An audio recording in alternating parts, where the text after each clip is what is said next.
The Awakening of Terran Might. Commander Ilara Vega stood at the observation deck of the TSS Defiant, watching as the diplomatic shuttle carrying the Arcturian ambassador departed. The meeting had gone exactly as expected, poorly. The Arcturians, like most species in the galactic concord, viewed humanity as children playing with technologies they barely understood. "Another condescending lecture?"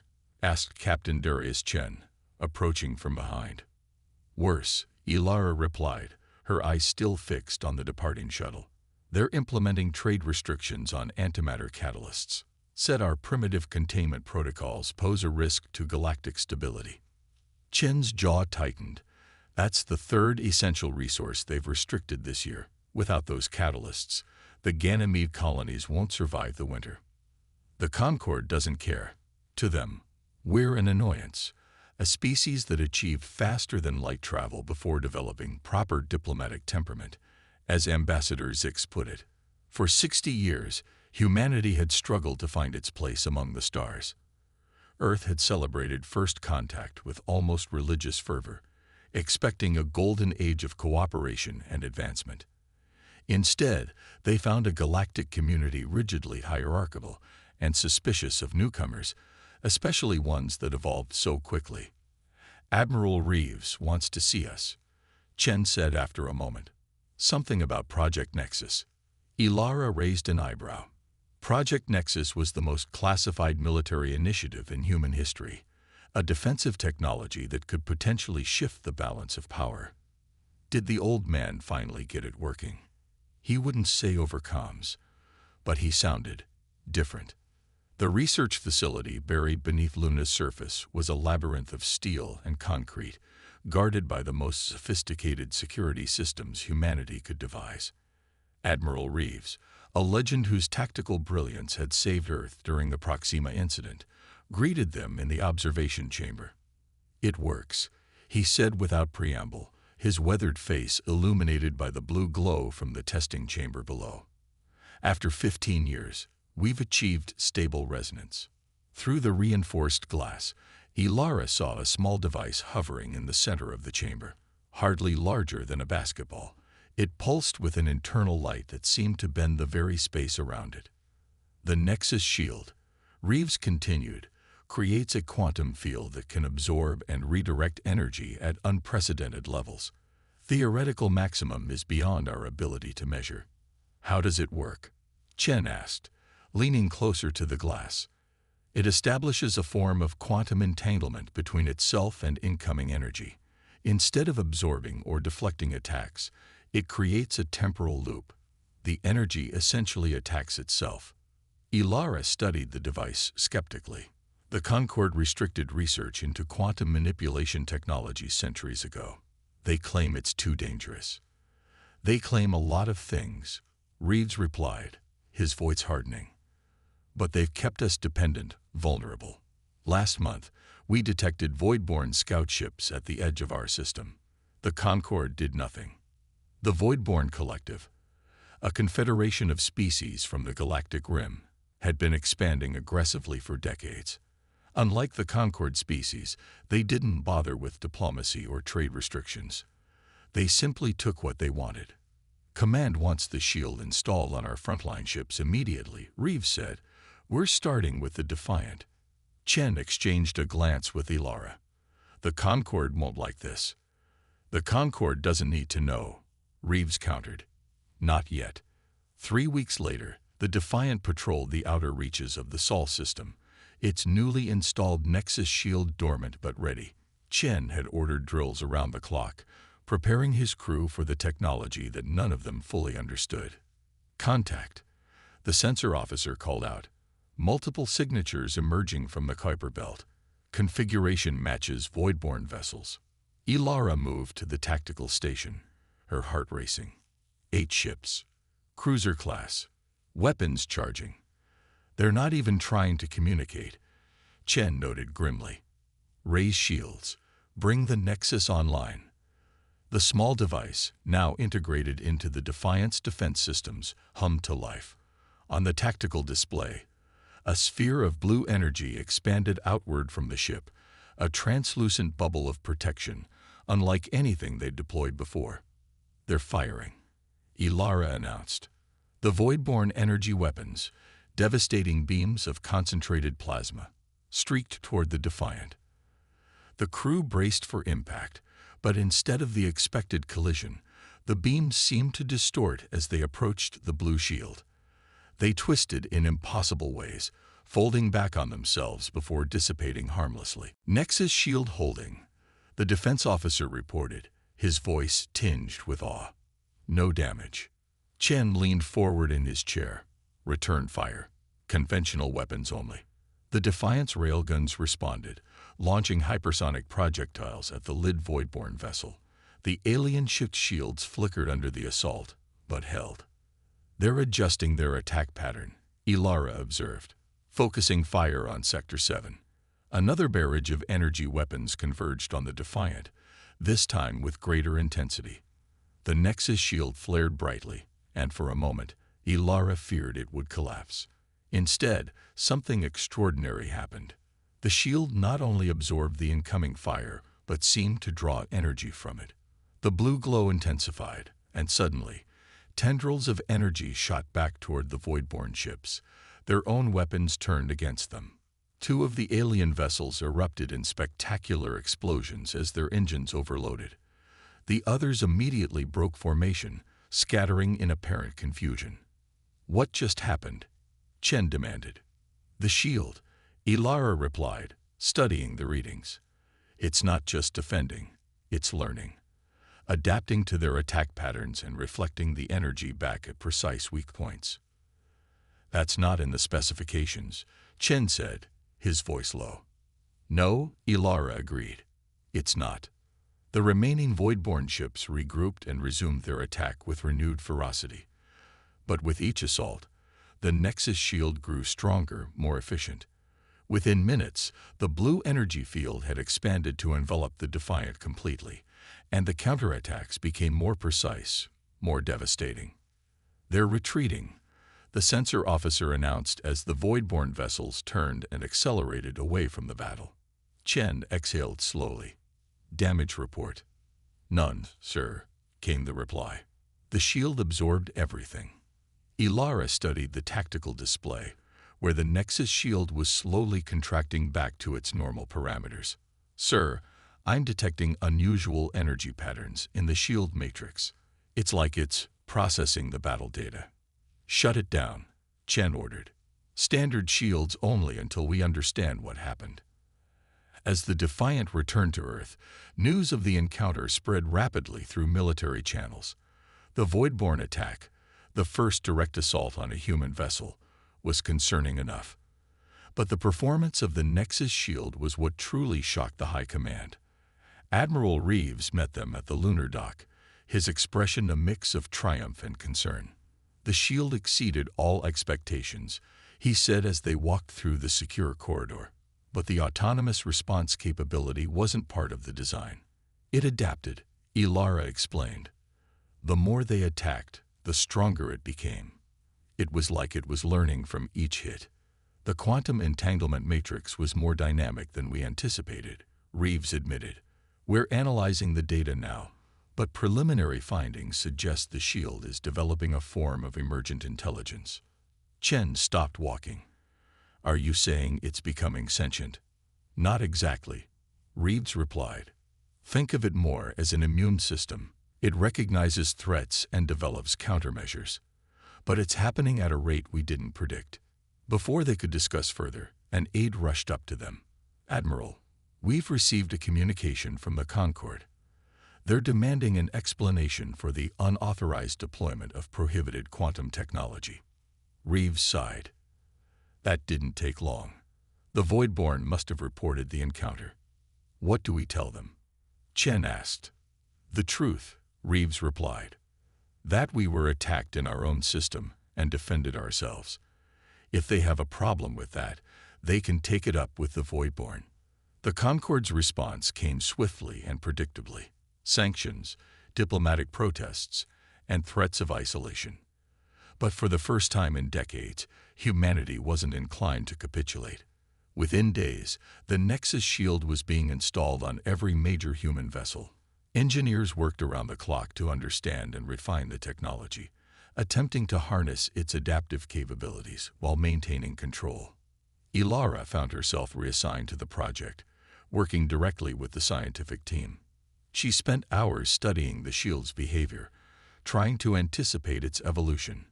"It's like nothing we've ever developed," she told Chen during one of their rare breaks. "Each shield is unique, developing its own response patterns based on its experiences, and they're communicating with each other." "Communicating how?" Chen asked, concerned. "Quantum entanglement. When one shield learns something, they'd all learn it. They're forming a network, sharing information, becoming more effective with each engagement." Chen looked troubled. "That sounds dangerously close to creating a new form of intelligence." "Maybe," Ilara admitted. "But right now, it might be our only advantage." Reports from the frontier confirmed her assessment. The Voidborn, emboldened by the Concord censure of Earth, were probing human defenses with increasing frequency. Each encounter ended the same way. The Nexus shields growing stronger, more responsive, while the Voidborn retreated with heavy losses. The Concord, meanwhile, convened an emergency session to address the human problem. Species that had ignored Earth's pleas for centuries now demanded immediate action. "They're afraid," Admiral Reeves told his senior staff. "For the first time, humanity has developed something they don't understand and can't control." "So what happens now?" Ilara asked. Reeves's expression was grim. "Intelligence suggests the Voidborn are massing for a major assault, and some elements within the Concord are considering supporting them." "Supporting an attack on Earth?" Chen was incredulous. "They view us as a greater threat than the Voidborn," Reeves explained. "Better to deal with the devil you know." The room fell silent as the implications sank in. Humanity stood alone, facing enemies from all sides. Their only defense was a technology they barely understood, one that was evolving beyond their control. "Prepare all ships," Reeves ordered, "and pray the shield is everything we think it is." As if in response, the Nexus shield prototypes throughout the facility pulsed with bright blue light, their energy patterns shifting in perfect synchronization. The storm was coming, when stars bow to humanity. The attack came at dawn, Earth time. Hundreds of Voidborn vessels emerged from hyperspace at the edge of the solar system, their formation suggesting meticulous planning. Among them, Ilara noted with dismay, were ships of Concord design, not officially sanctioned, perhaps, but present nonetheless. "They're splitting into 3 battle groups," she reported from the tactical center beneath Lunar Command, "targeting Earth, Mars, and the Jovian colony simultaneously." Admiral Reeves studied the holographic display with a grim expression. "Deploy the fleet. All ships activate Nexus shields." Across the system, humanity's defenses mobilized. 73 warships, the entirety of Earth's navy, moved to intercept the invaders. Alongside them, orbital platforms and ground-based defense systems came online, their newly installed Nexus shields glowing with ethereal blue light. Aboard the TS Defiant, now the flagship of the Mars Defense Group, Captain Chen watched the approaching enemy with outward calm. "Status of the Nexus shield: online and stable, sir," his tactical officer reported. "Shield awareness at 87% and rising." Shield awareness was the term they'd adopted for the technology's self-learning capabilities. Higher percentages indicated greater adaptation to combat situations. "The Voidborn have upgraded their weapons," the sensor officer noted. "Energy signatures suggest pulse phase technology, designed to penetrate adaptive shields." Chen nodded grimly. "They've been studying us." "Prepare for evasive maneuvers." The battle erupted with blinding intensity. Voidborn vessels fired their new weapons in coordinated salvos, testing the limits of the Nexus shields. At first, the human defenses held, absorbing and redirecting the attacks as they had done before. But the Voidborn had learned. Their pulse phase weapons disrupted the quantum fields momentarily, creating microsecond vulnerabilities that conventional weapons could exploit. Several human vessels reported damage, their shields struggling to adapt to the new threat. In Lunar Command, Ilara watched with growing concern as the battle indicators shifted against them. "The Mars group is taking heavy fire," she reported. "The Nexus shields are adapting, but not quickly enough." Reeves's face was etched with tension. "Do we have any options?" Dr. Keller, the chief scientist behind the Nexus project, spoke up hesitantly. "There is one possibility. The shields are networked through quantum entanglement. If we increase the power to all units simultaneously, we might create a cascading resonance effect." "What would that do?" Reeves asked. "Theoretically, it could amplify their adaptive capabilities exponentially." Keller hesitated. "But it would also surrender direct control. The shields would essentially function as a single entity, making autonomous decisions across the entire network." Reeves considered this for a moment. "And if it doesn't work?" "Worst case, complete shield failure across all platforms."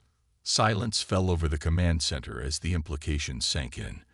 Complete shield failure would leave Earth defenseless against the massive Voidborn fleet.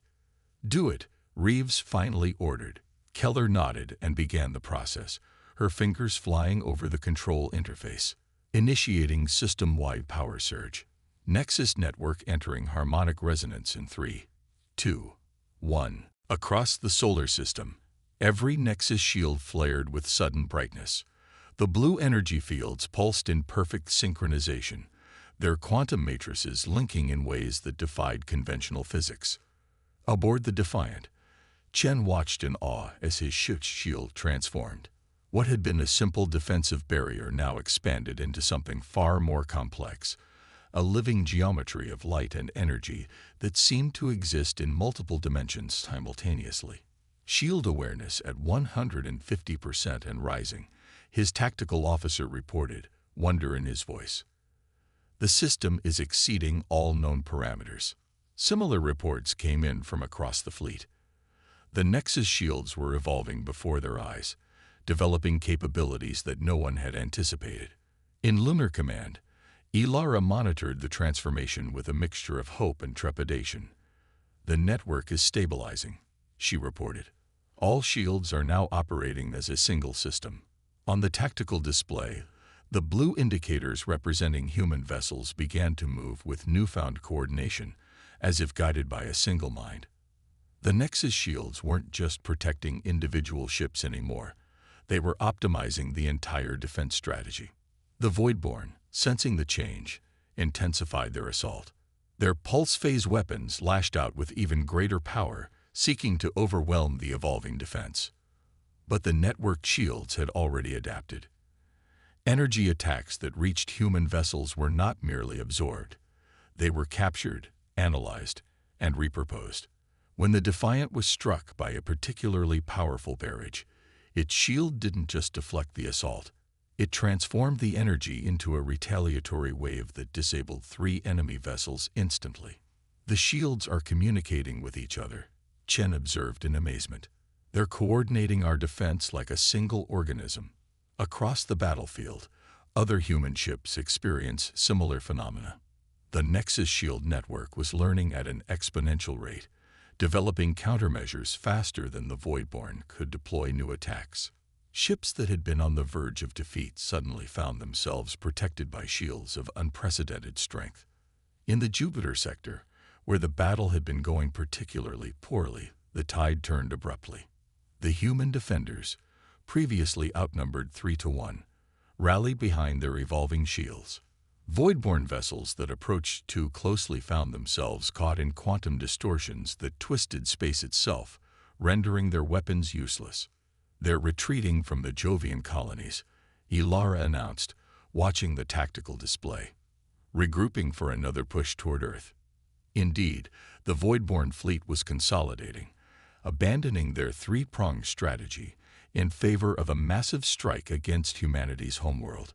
Nearly 200 enemy vessels formed a wedge formation, their weapons charged to maximum capacity. "They're going to try to overwhelm us with sheer firepower," Reeves said grimly. "Direct all available ships to Earth defense positions." But before the human fleet could reposition, something extraordinary happened. The Nexus shields across the system pulsed simultaneously, emitting a distinctive harmonic signature that resonated through subspace. Then, as if responding to an unspoken command, they began to generate quantum anchors, points in space where reality itself seemed to fold inward. "What are they doing?" Reeves demanded, turning to Dr. Keller. The scientist stared at her readings in disbelief. "They're creating a defense network, quantum entangled nodes that can redirect energy across vast distances." She looked up, her eyes wide. "Admiral, I think they're building a system-wide shield." True to her words, tendrils of blue energy stretched between human vessels and defense platforms, forming a vast, interconnected web that spanned the inner solar system. As the Voidborn fleet approached Earth, they found themselves facing not just individual shielded opponents, but an entire defensive ecosystem. Their first salvo, a coordinated barrage that should have overwhelmed any conventional defense, simply vanished into the quantum web. For a moment, nothing happened. Then, with devastating symmetry, the entire network flared brilliantly. The captured energy, amplified and focused by hundreds of entangled nodes, lashed back at the Voidborn fleet from multiple vectors simultaneously. The effect was catastrophic. Voidborn ships detonated in rapid succession as their power cores overloaded. Others, crippled by the quantum backlash, drifted helplessly. The few vessels that escaped the initial counterattack immediately reversed course, accelerating away from Earth at maximum speed. "They're in full retreat," Ilara confirmed, unable to keep the awe from her voice. All sectors reporting Voidborn withdrawal. The command center erupted in cheers, but Admiral Reeves remained focused on the tactical display. "What about the Concorde vessels?" Maintaining position at the edge of the system, Ilara reported. "They haven't engaged." Reeves nodded slowly. "Send them a message, simple and direct. We know you're there. Choose your next actions carefully." Within minutes, the Concorde ships began to retreat as well, slipping back into hyperspace without comment. The battle for Sol was over, but the aftermath was just beginning. As the human fleet regrouped, engineers and scientists worked frantically to understand what had happened with the Nexus shield network. The technology had transcended its original purpose, evolving into something that no one had predicted. "It's still learning," Dr. Keller reported during the emergency briefing. "The shields are maintaining their network configuration, exchanging data, optimizing their performance. They've developed a form of distributed intelligence." "Is it dangerous?" Reeves asked the question everyone was thinking. Keller considered this carefully. "Not in the conventional sense. It doesn't have goals or desires beyond its primary function, defense. But it's far more autonomous than we intended. We can influence it, but we can't control it. Not anymore." Chen, who had returned to Lunar Command after the battle, looked troubled. "So we've created an artificial intelligence that controls our most powerful defensive technology." "More like a symbiosis," Ilara suggested. "The network protects us, and in return, it grows more sophisticated through each interaction." The discussion was interrupted by an urgent communication.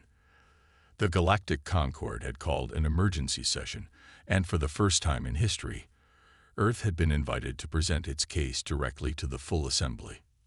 3 days later, Admiral Reeves, accompanied by Ilara and a small delegation, stood before the Concorde representatives. The vast chamber, designed to intimidate newcomers with its imposing architecture and ancient traditions, fell silent as Reeves stepped forward. "For 60 years," he began, his voice strong and clear, "humanity has sought peaceful cooperation with the galactic community.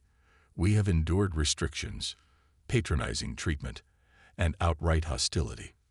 When the Voidborn threatened our existence, many of you stood aside. Some even supported our enemies." Murmurs rippled through the assembly, but no one contradicted him. "Now we stand before you, not as supplicants, but as equals. The Nexus shield technology has changed the balance of power, not just for humanity, but for the entire galaxy. We could use this advantage to demand reparations or enforce our will, as others have done to us. Reeves paused, surveying the assembled representatives. But that is not our way. Instead, we offer partnership. The Nexus technology, properly applied, could defend vulnerable worlds across the galaxy against aggressors like the Voidborn. We are prepared to share this protection, under specific conditions. The Grand Arbiter of the Concord, a venerable being from one of the founding species, leaned forward. And what conditions would those be, Admiral? Recognition of human sovereignty, equal participation in galactic affairs, and a commitment to reform the structures that have allowed powerful species to dominate weaker ones for too long. The chamber erupted in a mixture of protests and support. Some representatives were outraged at the audacity. Others, particularly from younger or marginalized species, seemed to welcome the challenge to the status quo. The Arbiter raised a hand for silence. You speak boldly for a species that has only recently joined the galactic community. We speak as we must, Reeves replied. The recent attack has shown that humanity cannot rely on the Concord's protection. We have developed our own, and now we offer to extend it to others. The choice is yours. As the debate raged in the Concord chamber, back on Earth, the Nexus Shield network continued to evolve. Scientists observed with fascination as the quantum patterns grew more complex, more beautiful in their symmetry. The shields maintained their vigilant watch over human space, a silent reminder that humanity would never again be defenseless. Aboard the Defiant, now undergoing repairs in Earth orbit, Captain Chen stood at the observation deck, watching his planet spin below. The ship's Nexus shield hummed quietly, its blue glow casting otherworldly patterns across the deck. Beautiful, isn't it? Ilara said, joining him by the viewport. She had returned temporarily from the Concord negotiations. Beautiful and terrifying, Chen replied. Do you ever wonder if we've opened Pandora's box? Ilara considered this. Maybe. But remember the myth. Even Pandora's box had hope at the bottom. She gestured toward Earth. For the first time since we ventured into space, our people can look to the stars without fear. And the rest of the galaxy? How are they taking our sudden rise? With a mixture of respect and apprehension, Ilara admitted. The Concord is divided. Some see us as a threat to the established order. Others view us as potential allies against the Voidborn and similar threats. She smiled slightly. But no one is ignoring us anymore. Chen nodded slowly. So what happens next? We build. We learn. We prepare. Ilara turned to face him. The Nexus shield has given us a chance, not just to survive, but to reshape the galaxy into something better. A place where strength doesn't grant the right to dominate, where knowledge is shared rather than hoarded. Beyond the viewport, a squadron of human vessels passed by, their Nexus shields pulsing in harmonious rhythm. Each shield was connected to the others, part of a growing network that spanned the solar system and beyond, a testament to human ingenuity and adaptability. The galaxy trembled at our display of power, Ilara said softly. Now let them marvel at what we build with it. As if in response, the Defiant's shield brightened momentarily, its quantum patterns shifting into a new configuration of breathtaking complexity. The evolution continued, guided by a technology that humanity had created but could no longer fully control, a partnership between human innovation and emergent intelligence that would reshape the course of galactic history. In the vast darkness between stars, word of humanity's ascension spread. Species that had never heard of Earth now spoke its name with a mixture of awe and trepidation. The balance of power had shifted, and the galaxy would never be the same again. The age of human deference was over. The era of human leadership had begun.